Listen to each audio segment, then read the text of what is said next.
And welcome back. It's time for this week's Capitol Report with Pat McGuigan of CapitolBeatOK.com. Pat, you recently reported on a critique of a 1-cent sales tax increase for education. Only this was one that took place more than 30 years ago, and it was in Arkansas. Yeah, it was a rather hefty session hosted by Oklahoma Council of Public Affairs. Although the audience was diverse, conservatives and liberals were present. The talk was by Greg Kaza, who is the hardworking policy guy at the Arkansas Policy Foundation. And he rolled the clock back to the early 1980s when Hillary Clinton was chairman of the Educational Standards Commission, or committee, for the state of Arkansas on behalf of her husband, then Governor Bill Clinton. She said a 1-cent sales tax would improve schools, would raise standards, and create more jobs. Her husband focused on that rather than job creation per se. Taxes were increased on the poor and the middle class, and educational attainment did not go up.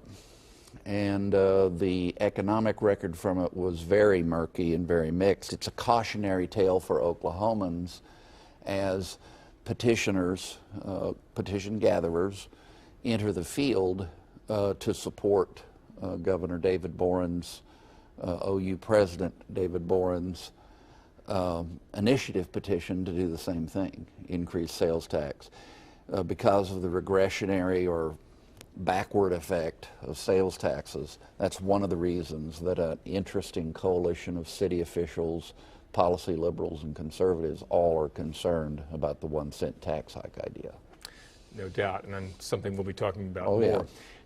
Here's, of course, we're talking a lot about this, but very soon voters in Iowa and New Hampshire will begin the formal process of nominating a presidential candidate for the two major parties.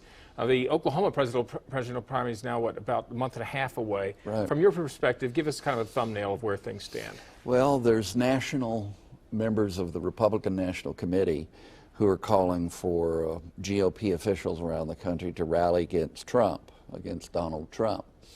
I have to say, the other night, I think he got the better of an exchange over so-called New York values with Ted Cruz. On the other hand, Cruz defended himself, weathered the storm, if you will, on the so-called birther argument about whether or not he's eligible. Rubio did pretty well. He's coming across a little harsh, which kind of goes contrary to his persona and style, so we'll see where that goes. Here in Oklahoma, Rubio has the most support from public officials. Trump has polled well.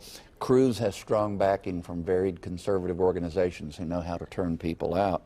I think that for the Republicans, it could be a bit like 1976 in that the argument and the debate goes south after New Hampshire and it's still a live issue. On the other side, Bernie Sanders has gone from 15% to around 40% since August in the national polling. In one or two polls, he was just slightly ahead. Others, he's slightly behind in Iowa. I think that Hillary Clinton looks weaker at this point than she did at this point in the 2008 campaign. That's remarkable. She'll win the Oklahoma Democratic primary, but nationally she's facing some headwinds. Fascinating. Yeah. Well, you can read more about these and other topics at CapitolBeatOK.com. For Pat McGuigan, I'm Alex Cameron. Have a great day.